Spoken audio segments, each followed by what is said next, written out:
ಹರೇ ರಾಮ. ನಮ್ಮ ನಾಡಿನ ಬೀದರ್ನಲ್ಲಿ ಜನಿವಾರದ ಕಾರಣಕ್ಕಾಗಿ ವಿದ್ಯಾರ್ಥಿಯೋರ್ವನಿಗೆ ಪರೀಕ್ಷೆ ಬರೆಯಲಿಕ್ಕೆ ಅವಕಾಶ ಕೊಡದೇ ಇರುವ ಘಟನೆಯೊಂದು ನಡೆದು ಹೋಗಿದೆ. ಇದೇ ಸಮಯದಲ್ಲಿ ಶಿವಮೊಗ್ಗದಲ್ಲಿ ವಿದ್ಯಾರ್ಥಿಯ ಜನಿವಾರವನ್ನು ತುಂಡರಿಸಿದ ಘಟನೆ ಕೂಡ ನಡೆದಿದೆ. ತುಂಬ ಖೇದವಾಗ್ತಿದೆ, ತುಂಬ ದುಃಖ ಆಗ್ತಿದೆ. ಕಾಲವನ್ನು ಮೂರು ಬಗೆಯಲ್ಲಿ ಹೇಳ್ಬೋದು. ಧರ್ಮವೇ ಆಳುವ ಕಾಲ ಉತ್ತಮ ಕಾಲ ಅದು.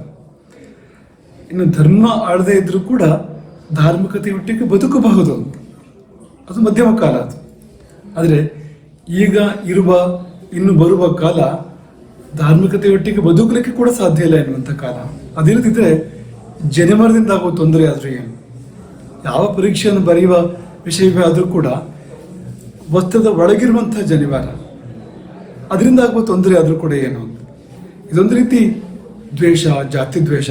ಒಂದು ಜಾತಿಯನ್ನು ಸಂಪೂರ್ಣ ತುಳಿದು ಬಿಡಬೇಕು, ಅವಮಾನ ಮಾಡಬೇಕು ಎನ್ನುವ ಭಾವ ತುಂಬ ಪ್ರಕಟವಾಗಿ ಕಾಣ್ತದೆ. ಮಕ್ಕಳು ಎಳೆ ವಯಸ್ಸು, ಪರೀಕ್ಷೆಗಳು ಅವರ ಹಣಬರಹ ನಿರ್ಣಯ ಮಾಡತಕ್ಕಂಥ ಸಂದರ್ಭಗಳು. ತುಂಬ ಒತ್ತಡದಲ್ಲಿರ್ತಾರೆ, ಮಾನಸಿಕ ಒತ್ತಡ ಅತಿಯಾಗಿರ್ತಕ್ಕಂಥದ್ದು. ನಾವು ಆತ್ಮಹತ್ಯೆ ಪ್ರಕರಣಗಳನ್ನ ಕೇಳ್ತೇವೆ. ಹೀಗಿರುವಾಗ ಈ ಅಧಿಕಾರಿಗಳು ಕ್ರೌರ್ಯ ಮೆರೆಯುವಂಥದ್ದು, ದಬ್ಬಾಳಿಕೆ ಮಾಡುವಂಥದ್ದು, ಜನಿವಾರ ಕಿತ್ತುಕೊಳ್ಳುವಂಥದ್ದು. ಕಿತ್ತುಕೊಳ್ಳುವಾಗ, ಜನಿವಾರ ಕೇಳುವಾಗ ಮನಸ್ಸಿಗಾಗುವಂಥ ನೋವೇನು ಅನ್ನೋದನ್ನು ನಾವು ಗಮನಿಸ್ಬೇಕಲ್ವಾ? ಅಥವಾ ಜನಿವಾರದ ಕಾರಣಕ್ಕೆ ಆತನಿಗೆ ಪರೀಕ್ಷೆ ಬರೀಲಿಕ್ಕೆ ಅವಕಾಶ ಕೊಡದೆ ಕಳುಹಿಸಿಕೊಟ್ರೆ, ಹಾಗೆ ಹಿಂದಿರುಗಿ ಕಳುಹಿಸಿದರೆ ಅವನಿಗೆ ಜನಿವಾರದ ಬಗ್ಗೆ ಆಗಲಿ, ತನ್ನ ಪರಂಪರೆ ಬಗ್ಗೆ ಆಗಲಿ ಯಾವ ಭಾವನೆ ಬರಬಹುದು, ಉಳಿಬಹುದು ಅಂತ. ಇವರು ಅಧಿಕಾರಿಗಳಲ್ಲ, ಇವರು ಆಧಿಕಾರಿಗಳು ಅಂತ. ಸಂಸ್ಕೃತದಲ್ಲಿ ಆದಿ ಅಂದರೆ ಮಾನಸಿಕ ವ್ಯಥೆ ಅಂತ ಅರ್ಥ ಇದೆ. ಆಧಿಕಾರಿ ಅಂದರೆ ವ್ಯಥೆಯ ನೋಟ್ ಮಾಡ್ತಕ್ಕಂಥವ್ರು ಅಂತ. ಅಧಿಕಾರಿಗಳಲ್ಲ ಅಂತ ಅನಿಸ್ಬಿಡ್ತದೆ. ಬ್ರಾಹ್ಮಣರು ಇದನ್ನು ಸಹಿಸಬಾರ್ದು. ಯಾಕೆಂದರೆ ನಾವು ಇಲ್ಲಿಗೆ ಇದನ್ನು ಬಿಟ್ಟಿದ್ದೇ ಹೋದಾದರೆ ನಾಳೆ ಒಂದು ದಿನ ಈ ದೇಶದಲ್ಲಿ ನಮಗೆ ಬದುಕಲಿಕ್ಕೆ ಆಗದೇ ಇರುವಂಥ ವಾತಾವರಣ ಬರಬಹುದು. ಹಾಗಾಗಿ ಸಂಘಟಿತರಾಗಿ ಬ್ರಾಹ್ಮಣರು ಇದನ್ನು ಅತ್ಯುಗ್ರವಾಗಿ ಪ್ರತಿಭಟಿಸಲೇಬೇಕು.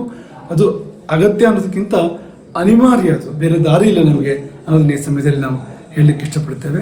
ಮತ್ತು ಬ್ರಾಹ್ಮಣರಿಗೆ ಸೀಮಿತ ಅಲ್ಲ, ಈ ದೇಶದಲ್ಲಿ ಜನಿವಾರವನ್ನು ಬ್ರಾಹ್ಮಣರಂತೆ ಬೇರೆಯವರು ಕೂಡ ಧಾರಣೆ ಮಾಡ್ತಾರೆ, ತುಂಬ ಗೌರವದಿಂದ ಧಾರಣೆ ಮಾಡ್ತಾರೆ. ಅದು ಮಾತ್ರ ಅಲ್ಲ, ವೀರಶೈವರು ಅವರು ಕೂಡ ಲಿಂಗವನ್ನು ಧಾರಣೆ ಮಾಡ್ತಾರೆ. ಆ ಲಿಂಗಕ್ಕೊಂದು ಸೂತ್ರದ ಮೂಲಕವೇ ಲಿಂಗವನ್ನು ಧಾರಣೆ ಮಾಡಿರ್ತಾರೆ.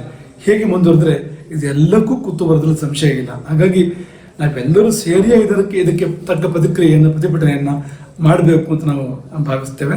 ಹಾಗಾಗಿ ಇಡೀ ಬ್ರಾಹ್ಮಣ ಸಮುದಾಯ ಮಾತ್ರವಲ್ಲ, ಭಾರತೀಯ ಸಮುದಾಯ ಇದನ್ನು ಪ್ರತಿಭಟಿಸಲಿ ಎಂಬುದಾಗಿ ನಾವು ಕರೆ ಕೊಡುವಂಥದ್ದು. ಆ ವಿದ್ಯಾರ್ಥಿಯನ್ನು ಅಭಿನಂದಿಸಬೇಕು. ಧಾರ್ಮಿಕ ಚಿಹ್ನೆಯನ್ನು ತೆಗೆದು ಹಾಕಿದರೆ ಪರೀಕ್ಷೆ ಬರೆಯೋದಿಲ್ಲ ನಾವು ಅಂತ ತೀರ್ಮಾನ ತಗೊಂಡು ಪರೀಕ್ಷೆ ಬರೆಯದೇ ಹೋಗ್ತಕ್ಕಂಥ ಸಂದರ್ಭ ಬಂದರೂ ಕೂಡ ಧಾರ್ಮಿಕತೆಗೆ ರಾಜಿ ಮಾಡ್ಕೊಳ್ಳಿಲ್ವಲ್ಲ, ಆ ವಿದ್ಯಾರ್ಥಿಯನ್ನು ಎಷ್ಟು ಮಾತ್ರಕ್ಕೂ ಮೆಚ್ಚಬೇಕು.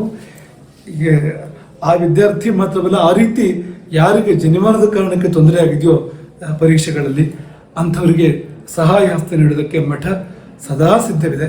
ಅವರು ನೇರವಾಗಿ ನಮ್ಮನ್ನು ಸಂಪರ್ಕ ಮಾಡಬಹುದು. ಅವರಿಗೆ ಯಾವ ರೀತಿ ಬೆಂಬಲ ಬೇಕು, ಆಶ್ರಯ ಬೇಕು, ಅದನ್ನು ಕೊಡಲಿಕ್ಕೆ ರಾಮಚಂದ್ರಾಪುರ ಮಠ ಸದಾ ಸಿದ್ಧವಿದೆ ಎಂಬುದನ್ನು ಈ ಸಮಯದಲ್ಲಿ ನಾವು ಉಲ್ಲೇಖ ಮಾಡ್ತೇವೆ. ಭಾರತೀಯರು ಎಚ್ಚರಗೊಳ್ಳಿ. ಹಾಗೆ ಬ್ರಾಹ್ಮಣ ಸಮಾಜ ಖಂಡಿತವಾಗಿಯೂ ನೀವು ಎಚ್ಚರಗೊಳ್ಳಿ. ಇದಕ್ಕೆ ತಕ್ಕ ಪ್ರತಿಕ್ರಿಯೆಯನ್ನು ನಾವೆಲ್ಲ ಸೇರಿ ಮಾಡಲೇಬೇಕಾಗಿರ್ತಕ್ಕಂಥ ಕಾಲ ಈಗ ಬಂದು ಬಿಟ್ಟಿದೆ. ಹರೇ ರಾಮ.